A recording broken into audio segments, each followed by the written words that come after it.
Ah, funny. He's the ghost with the most, all my fellow feature outlaws, as this is Card Games vs. Humanity, and I am the NAKK Double G. Back with that weekly dose of Yu-Gi-Oh! Commentary that you know you crave, especially when it's surrounded by what's probably the most broken duel in the entire series.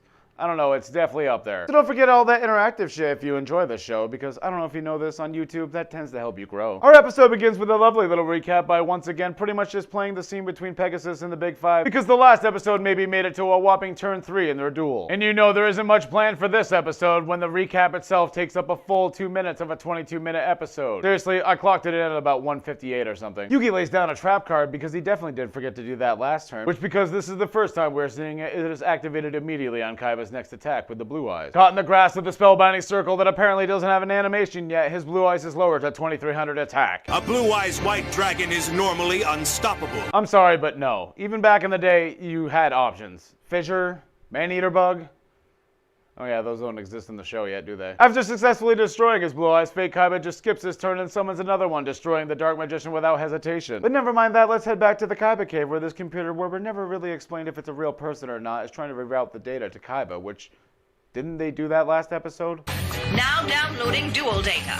Remember, kids, even if you have a highly advanced supercomputer developed by a billion-dollar company that is capable of hacking into a satellite within 30 seconds and crashing into a large building, you still must load all your files like it's Windows 98. Breaking into the duel that I'm pretty sure that they already did last episode, Kaiba starts freaking out seeing the name of Yugi's opponent. Seto Kaiba? How is that possible? I'm Seto Shady. The real Seto Shady. All you other Seto Shadys must be hocus-pocus magic tricks. Somehow Kaiba and his girlfriend, this computer, decide that the best course of action is to use this highly sophisticated piece of technology to affect the attack points of a Blue Eyes in a children's card game across the world. But don't worry, we have all these really shitty outlines of a Blue Eyes next to all these bars and graphs with no labels to make us understand the situation better. I'm sure we'll be hearing the fat lady sing right after your turn.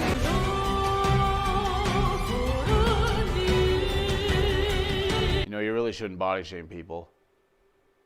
Nah, I'm just kidding. So apparently Stop Defense is now a continuous trap card, forcing you to play all his monsters in attack mode. Monsters like this feral imp with no back row support at all. The real Seto Kaiba is scared because this virus is taking time to upload. You know, that virus that decreases the attack points of a single monster. Kind of slowly. Yugi scares him even further because he's only taking 1 minute to make his moves instead of the normal 30 that it takes normal players, seemingly leaving his feral imp wide open to an attack with no options. And because Fake Kaiba is such a seasoned duelist, he stands there and monologues for about 10 minutes while the virus finally starts to take effect. Don't attack for game or anything. And just because this Blue Eyes got this random shitty virus, just by sitting at his desk, Pegasus somehow knows that Kaiba is now alive and is the one hacking him. Being the lovely, kind gentleman that he is, Pegasus responds by showing him his new favorite Saturday morning cartoon show. Hey Kaiba, hey Kaiba, hey Kaiba, hey Kaiba, hey Kaiba. See, he knew that the only way that Kaiba would pay attention is if the main character on the show was constantly saying his name over and over. I watched that show. Blue Eyes power holds off at 2000, which is still enough to wipe Yu-Gi-Oh! Forcing Kaiba to cry out for his boyfriend Yugi before the attack is launched. Destroying the Blue Eyes with the powers of anime protagonist bromance bullshit and saving Yugi from certain defeat. It's the heart of the cards. Yugi was right. Also known as just straight up fucking cheating. So because Yugi's deckmaster ability negates any opponent with stolen cards, the ghost starts to freak out before the unthinkable happens. I feel pretty and witty and bright. Man, that sure is one gay clown. Just look at that smile. He's so happy. He's the evil half of Seto Kaiba that was sent to the Shadow Realm by Yugi. Which I think might actually be the first time they mentioned the Shadow Realm on the show. Why Kaiba's evil half looks like a fat-ass circus ringmaster, I'll never really know. Ew, it's hideous. That's very triggering for me, because that's the first words I ever heard. Pegasus' grunts finally find Kaiba's secret lair, but to their surprise, he's already gone. Something even Pegasus didn't see coming. Oh yeah, his name is Croquet. That's what it is. I've been sitting here for like 10 episodes trying to remember. Back to the duel, and much to his delight, Pegasus instructs Kimo to kidnap Mokuba regardless of what happens. I guess I just don't know what to call you. I was thinking about monster, but I didn't want to insult the cards. Damn. I want to say Season 1 Yugi is savage, but I've seen Season 0.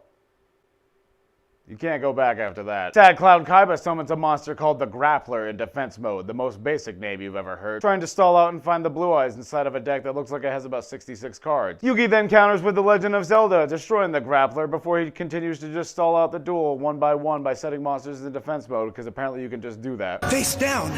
Is it a magic card, or is he setting a trap? Bro, like, Really? Yugi then summons the mystical elf and boosts its attack power with the Book of Secret Arts, raising its attack power to a whopping 1100. 2 turns later, and Fatty over here finally top decks the third Blue Eyes. No deck searching needed in this season. Kimo laughs and tells everyone that Kaiba was found and now he's on the run, so there'll be no more chances of cheating in this duel. I'm not sure if he's been paying attention, but Yugi does not need anyone else's help to cheat. So that means Kaiba is alive? Tristan, they said it like 10 fucking times already. Circus J Leto declares an attack on Yugi with the Blue Eyes, who is countered with the Mirror Force, which is then countered by a negate attack, a card that can definitely negate the activation of a Mirror Force and, just ignore the destruction effect. No more cheating in this duel, Kimo. He had a magic card waiting just in case. Yugi, he just played it. It's a trap card. He just played it. Nearing the end of this duel, we get our first activation of Reborn the Monster, also known as Monster Reborn, also known as that card we all kind of wish would never be not really that useful if power creep got that bad, and it's almost gotten to that point. Bringing back the Blue Eyes from Kaiba's graveyard, leaving a monster with equal attack on both sides of the field. Oh wait, never mind, let me use this mystical elf, a normal monster with no effect, who has apparently been singing a song on the field the entire time to transfer its attack points to Blue Eyes. No more cheating, Kimo. He showed me that you can alter the attack power of a Blue Eyes White Dragon. Yup, and not just like almost any monster in the entire game, just Blue Eyes. Blue Eyes uses the copyright infringement attack, obliterate, to destroy the clown Blue Eyes on the other side of the field, before going full rage mode and killing the rejected Carniac with what might be a Hakai. The episode ends with none of the gang noticing that Kimo had just kidnapped Mokuba again, even though he was just sitting about 5 feet away from them. Well, that's it for this week's episode. I want to thank you all for watching. If you enjoyed your stay, don't forget that like, that comment, and that subscribe. It's free. Free samples. Tune in next week where lovers Tristan and Joey get into a serious fight. Will they be able to work things out? And of course, a shout out to all my patrons. If you'd like to have your name up here alongside some nice benefits, feel free to sign up. They'll definitely be appreciated. We'll go full time someday. This has been the man from Earth with all the girth, ladies and gentlemen. Be the character you know you're worth. Later. So let's head back. So instead, let's head back now to the. Remember, kids, even if you have a highly advanced supercomputer for. That one was ridiculous. Leaving his imp wide open to monsters like this feral imp with no back, which is countered by a negate attack, which is then named Seto Kaiba. How is that possible? I'm Seto Shady, the real Seto Shady. All you other Seto Shadies must be. Damn it, that was perfect. I choked.